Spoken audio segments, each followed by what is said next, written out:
Bom dia, pessoal. Tudo bem com vocês, com os vossos familiares? Espero que esteja tudo bem. A partir dessa aula de hoje, nós adentraremos a apostila 3, né? Que terá como temática geral, né? A atmosfera e sua dinâmica, que envolve também os climas, as vegetações, conforme veremos em outras aulas. Então, nesta aula, nós veremos aí uma introdução à temática da atmosfera e tudo o que envolve a sua dinâmica.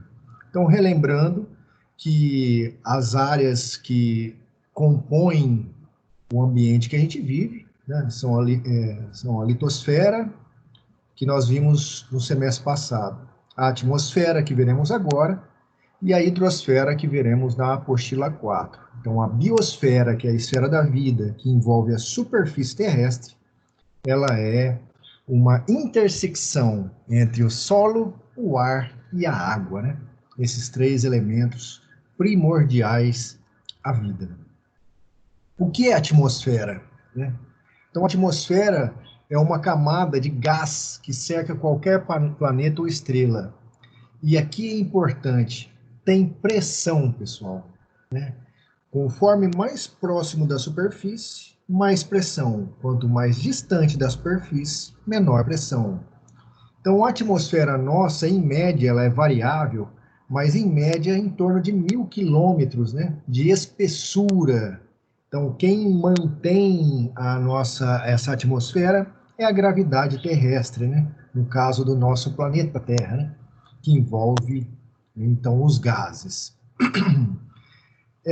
A atmosfera é dividida em 5 camadas. A troposfera, que é chamada baixa atmosfera, que para nós é crucial para a geografia ou até para a vida, que são os fenômenos que acontecem no nosso entorno. Chuva, granizo, neve, tempestades, furacões, todos esses fatores da chamada dinâmica atmosférica, sobretudo estão na baixa atmosfera, chamada troposfera. Lembrando que todas as camadas são importantes, cada camada tem uma diferença em relação à outra, mas para nós a crucial é a troposfera.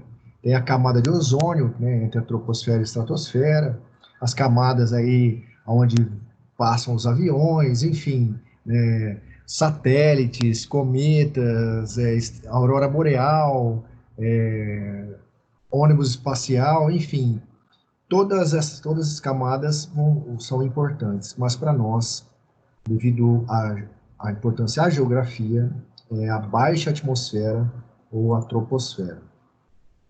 Então, lembrando, pessoal, isso a gente passa despercebido, 78% do que compõe a atmosfera é nitrogênio, 21% oxigênio, quer dizer, a nossa atmosfera, a base dela, né, 99% é de nitrogênio e oxigênio. O restante 1% do que resta é todos os outros gases, né? Como dióxido de carbono, monóxido de carbono, argônio, vapor d'água, enfim, todos os outros gases representam 1%. Né? E aqui, para ter uma ideia, então, a troposfera, que é a baixa atmosfera, em torno de 10 quilômetros de altitude é o que é acometido de todos esses fenômenos que eu acabei de citar. Né? O avião, como ele quer gastar menos energia, já que o combustível é caríssimo, ele está acima das nuvens, né? Porque o vapor d'água contém muita água, então é uma resistência ao deslocamento do avião. E por isso aí, impactando aí, no caso, no atrito para dificultar o voo. Né? Aqui já um satélite, né, sobre a superfície, se é um satélite estacionário, a Terra está girando, ele está parado, então ele pega uma faixa do planeta, temperada, tropical, enfim. Se for um satélite que sempre estar sobre uma área da superfície, ele se desloca de acordo com a rotação da Terra. Quero saber as queimadas da Amazônia, o terrorismo entre Palestina e Israel, enfim, aí você tem que acompanhar o deslocamento da Terra. Aqui é importante dizer que se não fosse a atmosfera, inclusive a camada de ozônio, que estudaremos em momento oportuno, a nossa Terra, a nossa superfície seria muito mais quente durante o dia e muito mais fria durante a noite. Então, o que faz com que ela tenha essa menor amplitude térmica é justamente a atmosfera e os condicionantes que a envolvem, que nós estudaremos nesta aula. Então, aqui alguns fatores simples, básicos, introdutórios, mas que são fundamentais para a gente depois entender toda a dinâmica climática, inclusive as vegetações de uma área do planeta. Então, na linha do Equador, como a gente viu, por ser a área que tem de maior insolação, é a que tem menor pressão, a área mais quente. Então, aqui o vento sobe, né? Ele ganha altitude. Em contrapartida, nos freezers naturais, né, do nosso planeta, que são os polos, Polo Norte e Polo Sul, é onde tem baixa pressão. Por quê? Porque é mais frio, o vento é mais denso, o ar é mais denso, então é mais pesado, né? Então o vento desce nos polos e sobe no Equador, né? Então forma isso aqui, ó, subiu, volta. O que vai tornar só o complexo que a gente já viu, que é onde formam as áreas desérticas, é a descendência dos contralísios, que se dá próximo aos trópicos, tanto no hemisfério sul como no norte, mas estudaremos isso no momento oportuno. Mas uma célula geral de ar subiu no Equador, desceu nos polos, sobe no Equador e desce nos polos. Né? Então aqui baixa pressão e nos polos alta pressão. Tá vendo? Aqui também é o que envolve a latitude, então são as zonas da Terra simples, onde o Sol bate, devido à inclinação do eixo, né? Esses 23 graus e 27 minutos de altitude, de latitude, e que é a faixa intertropical. As temperadas, como o próprio nome já diz, vai depender de cada época do ano. Nesta específica que nós estamos, no hemisfério sul é inverno, então o hemisfério norte aqui é verão, né? Aqui alta temperatura, aqui mais baixa temperatura. No polo sul, agora nós estamos entrando nas noites eternas, enquanto que no norte eles estão nos dias eternos. Né? Então aqui é uma visão, a depender da época do ano, a insolação A, né? H, insolação diferenciada em cada área do planeta. Né? Aqui novamente, no nosso caso que nós estamos no inverno, seria essa imagem. Né? Então bate mais sol no hemisfério norte, que é o verão, então aqui o dia eterno que eu falei, né? E no hemisfério sul, né, na Antártida, a noite eterna, né? Que eles chamam nesse momento, que dura aí uma média de 3 a 4 meses. Né? Enquanto que tem menos insolação, e aí por conta disso nós estamos no inverno. Aqui para ter uma ideia onde bate a insolação maior no nosso planeta, em termos latitudinais, que é entre os trópicos, né? Trópico de Câncer, Equador, Trópico de Capricórnio. Né? Então, essa área intertropical mais quente. Acho legal sempre visualizar no mundo, né? Então, no hemisfério, no continente africano, bate aí em grandes áreas do continente, né? Mais de 70% é intertropical, ficando somente o extremo norte da África e o extremo sul, que pegam as zonas temperadas e aonde descendem os contralísios, que formam os desertos, aqui o deserto do Saara e aqui os desertos da Namíbia e Kalahari, no sul da África. Aqui novamente a imagem, o que faz com que haja as estações do ano é a inclinação do eixo da Terra frente ao eixo da elíptica. Então, essa variação causa as estações do ano.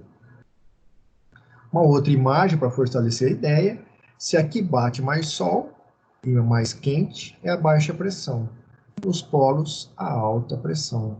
E isso aqui, as temperadas, vai depender da época do ano. Então, quando falarmos em clima, Então, é um erro alguém falar o clima é quente, porque quente é temperatura. Temperatura é um dos fatores do clima, é um dos elementos do clima. Então, quando falar em clima, são 3 elementos: temperatura, umidade e pressão. Você pode estar numa região do mundo onde a temperatura é baixa, mas seja úmido, e na outra seja seca, né? Aí você tem que analisar, então, a umidade, a temperatura e a pressão quando falar em clima. Nunca um único elemento, porque estaria errada a visão ampla do que seja clima. Então, clima é algo medido durante 30 anos, 4 vezes ao dia. Qual é a umidade, temperatura e pressão ao meio-dia, às 6 da tarde, à meia-noite, às 6 da manhã. Hoje, uma semana, um mês, um ano, 30 anos, aí se chega a um clima. Então, quando varia um dos fatores do clima, não necessariamente muda o clima. Então, tomem cuidado com essa questão de alteração climática, porque pode estar havendo, está havendo alterações nos condicionantes, nos elementos do clima, mas não necessariamente esteja tendo uma alteração no clima como um todo, né? Então, dentro dessa questão, alguns fatores são essenciais, o que são maritimidade e continentalidade. O próprio nome já diz, se for uma área num continente que estiver no meio do continente, longe dos oceanos, mares e oceanos, essa área, essa região, esse país é influenciado pela continentalidade. Se estiver próximo ao oceano, vai ser influenciado pela maritimidade, né? Ou pela, se fosse possível dizer, né, oceanalidade, né? Mas não tem essa palavra. Então é pela maritimidade que é influenciado. O que importa isso? Que numa área que é mais seca e mais quente por estar no meio de um continente, tem menos vapor d'água. Então, o que acontece nessa área? Entra mais radiação solar, aquece mais a temperatura durante o dia, e quando chega à noite, a Terra reirradia essa energia para o espaço, e que, como não tem muito vapor d'água, ela sai com maior facilidade. Então, perde alta temperatura. Por conta disso, a amplitude térmica é alta, né? Já num país, cidade, região localizada próxima ao oceano, né, é o oposto. Por ter uma grande quantidade de umidade, faz com que a alta do dia seja menor e que a baixa da noite, né, também seja menor, ou seja, a amplitude térmica diária seja baixa, né? Então, isso é importante. Pensem em ilhas ou cidades litorâneas, ou pensem em áreas continentais, né? Aqui um exemplo, né? O amarelo é a temperatura máxima durante o dia e o preto aí é a temperatura mínima. Se é numa área que está próxima ao oceano, né?